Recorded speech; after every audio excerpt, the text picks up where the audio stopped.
जय श्री गणेश। नमस्कार, मैं आचार्य संजय द्विवेदी। मेरे समस्त प्रबुद्ध दर्शकों का मेरे चैनल पर हार्दिक स्वागत है। प्रिय दर्शकों, वर्तमान समय में ब्रह्मांड में ग्रहों की ऐसी स्थिति चल रही है, ऐसे प्रभाव मिल रहे हैं जहां पर दो बड़े ग्रह, 9 ग्रहों में सेनापति मंगल तथा गुरुदेव बृहस्पति, जो अत्यंत सौम्य ग्रह हैं, सर्वाधिक शुभ प्रभाव देते हैं, इनका एक महायुग प्रारंभ हो चुका है। 12 वर्षों के पश्चात दैत्य गुरु शुक्राचार्य की राशि में, जो ऐश्वर्य वैभव की राशि है, वृषभ राशि है, जहाँ पर गुरुदेव बृहस्पति का मंगल के साथ संयोजन हो रहा। ये महायोग निश्चित रूप से अत्यंत प्रभावी भी है। समस्त राशि के जातकों को कुछ विशेष लाभ देने जा रहा है, कुछ विशेष प्रभाव देने जा रहा है। आज मैं तुला राशि के लिए गुरुदेव बृहस्पति तथा मंगल की इस महायोग का किस प्रकार का परिणाम प्राप्त होने वाला है, किन किन भावों में वृद्धि होगी, किन किन भावों से आप विशेष लाभ लेने जा रहे हैं, यदि कहीं पर कोई समस्या है तो उसका क्या निराकरण है, संपूर्ण विश्लेषण मैं पूर्ण तर्क के साथ करने जा रहा हूं। प्रिय दर्शकों, इस राशिफल को आप अपने लग्न तथा राशि दोनों के अनुसार देख सकते हैं। यदि आपकी तुला लग्न है अथवा तुला राशि है तो आपको ये राशिफल अवश्य देखना चाहिए। तुला राशि शुक्राचार्य की ही राशि है, जहां पर शुक्राचार्य की दूसरी राशि में, वृषभ राशि में, ये महायोग प्रारंभ हुआ है।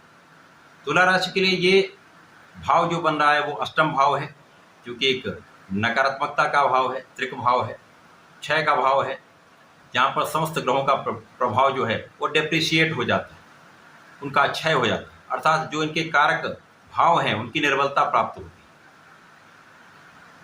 अष्टम भाव में गुरुदेव बृहस्पति जब अकेले होते तो अधिक अच्छा प्रभाव मिलता है, परंतु अभी वर्तमान समय में मंगल आ चुके हैं। अब मंगल यहाँ पर आपके सप्तम भाव के स्वामी तथा आपके लिए धन भाव के स्वामी हैं। धनेश सप्तमेश का गोचर अष्टम भाव में, तो निश्चित रूप से इन कारक भाव में निर्बलता आएगी। मंगल और शुक्र का प्रभाव मित्रवत भी नहीं है, सामान्य ये समभाव होता है। गुरुदेव बृहस्पति और शुक्राचार्य का भी संबंध समभाव का है। अब यहाँ पर गुरुदेव बृहस्पति जो तुला राशि के लिए आपके पराक्रमेश था, षष्ठेश होकर अष्टम भाव में है। जब ये महायोग बनेगा तो निश्चित रूप से कुछ ना कुछ यहाँ पर कमियां होंगी, कुछ समस्याएं होंगी, परंतु विपरीत राजयोग यहाँ पर बन रहा है। जो विपरीत राजयोग आपको विपरीत परिस्थितियों में विशेष लाभ देने वाला होता है। तो कहीं जो निर्बलता आ रही है वो संतुलित होने वाली, तो ये एक अच्छा प्रभाव भी मिल सकता है। सर्वप्रथम तो यहाँ पर जो आपके स्वास्थ्य समस्याएं हैं वो कम से कम होंगी, रोगों से आप बचेंगे।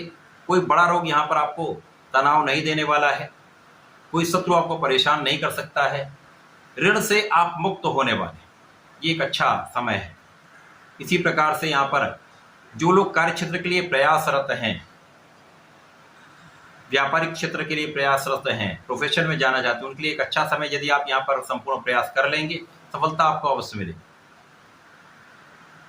यहाँ पर गुरुदेव बृहस्पति और मंगल का महायोग आपको आध्यात्मिक बनाने वाला है, आपके विशेष ज्ञान को बढ़ाने वाला है, पूजा पाठ में आपका मन लगेगा। परंतु यहाँ पर कुछ रक्त से संबंधित कुछ समस्याएं हो सकती हैं। यहाँ पर जीवन साथी के साथ तनाव हो सकता है, जीवन साथी के साथ कुछ क्लेश की स्थिति बन सकती है, यहाँ आपको विशेष रूप से ध्यान देना।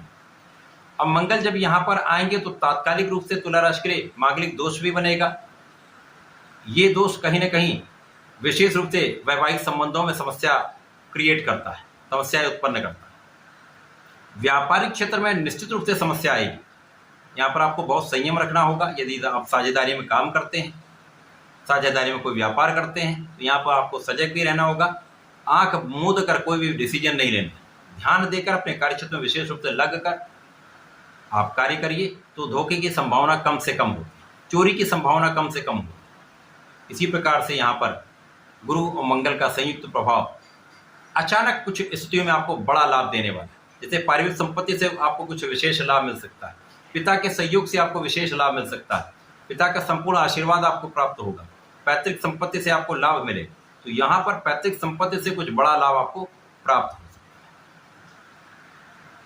है। यहाँ पर पेट के रोगों से आपको सावधान रहना होगा। खाने पीने पर नियंत्रण रखना होगा, बाहर के खाने से आपको बचना ही होगा। अपने आप को फिट रखें, व्यायाम करें, प्राणायाम करें, तो ये समस्याएं कम से कम हों।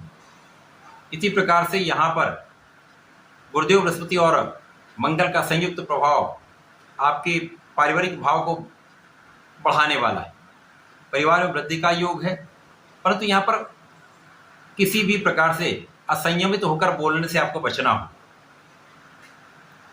परंतु यहाँ पर आपका परिश्रम अच्छा रहे। परिश्रम का संपूर्ण लाभ आप लेने वाले हैं यदि आप अपने कार्यक्षेत्र में लगे रहते हैं।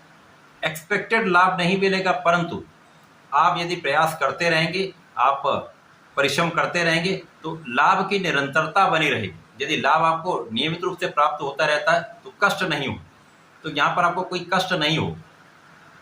इसी प्रकार से इस समय में अचानक ही धन जब आपको अचानक प्राप्त होगा तो अचानक ही आपके लिए कुछ सुख संपदा का अर्जन हो सकता है। अर्थात यहाँ पर भूमि भवन वाहन का ऐसा योग बन रहा है जब अचानक ही आपके जीवन में कुछ ऐसी प्रगति होगी जब आप इन सुविधाओं को आप प्राप्त कर सकते हैं।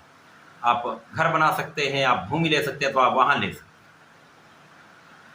इसी प्रकार से यहाँ पर शनिदेव पर गुरुदेव का प्रभाव आपके सुखों में वृद्धि करने वाला है तथा आपके ज्ञान में वृद्धि करने वाला है। विशेष रूप से जो विद्यार्थीगण हैं, जो शिक्षा ले रहे हैं, उनके लिए एक अच्छा समय, जब आप कंसंट्रेट करके अपने पढ़ाई में लगे रहेंगे तो आपको उसका लाभ भी प्राप्त होगा। शिक्षा प्रतियोगिता में आपको विशेष रूप से सावधान होना चाहिए। पूर्ण रूप से, पूर्ण मनोयोग से, अपने आत्मबल को प्रबल करते हुए, पूर्ण रूप से कॉन्फिडेंस के साथ यदि प्रतियोगिता परीक्षा की तैयारी करेंगे तो यहाँ पर प्रयास करने पर सफलता मिलने का योग बन रहा है।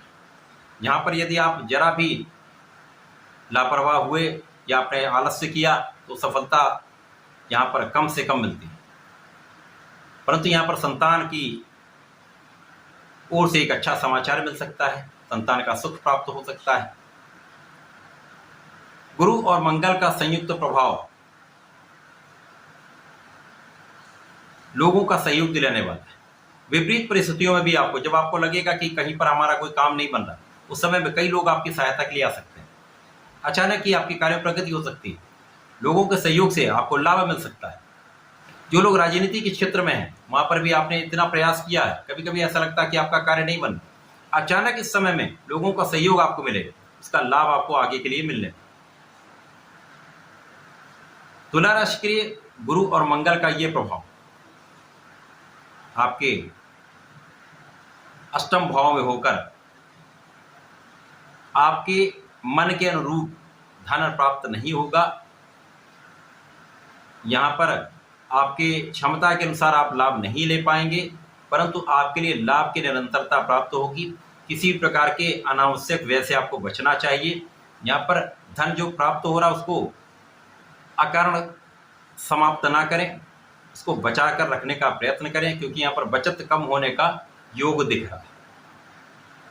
यदि आप कुछ चीज़ों में सावधान रहेंगे, सावधानी के साथ कार्य करेंगे, जल्दीबाजी में कोई निर्णय नहीं लेंगे, धैर्य के साथ कार्य करेंगे, तो ऊर्जा का सही उपयोग कर पाएंगे।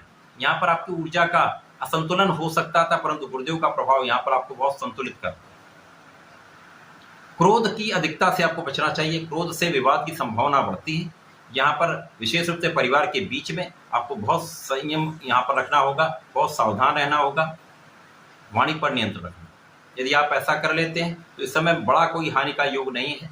ये समय आपके लिए एवरेज है। यहाँ पर ये समय को आप आसानी से निकाल सकते हैं। तुला राशि के जातकों को नियमित रूप से भगवान भोलेनाथ की आराधना करनी चाहिए। ओम नमः शिवाय पंचाक्षर मंत्र का नियमित रूप से एक माला का कम से कम सुबह शाम जप अवश्य कर लें। जलार्चन करें तथा बेलपत्र का अर्पण करेंगे तथा इस समय में यदि आप अपने कुछ दूर्वा का तथा दुग्ध का अर्पण करेंगे तो बहुत सारी समस्याओं का अंत होगा, आपकी मानसिक तनाव का अंत होगा तथा लाभ की वृद्धि होगी। तो ऐसा करके इस समय का लाभ लें, उपयोग करें। धन्यवाद, नमस्कार।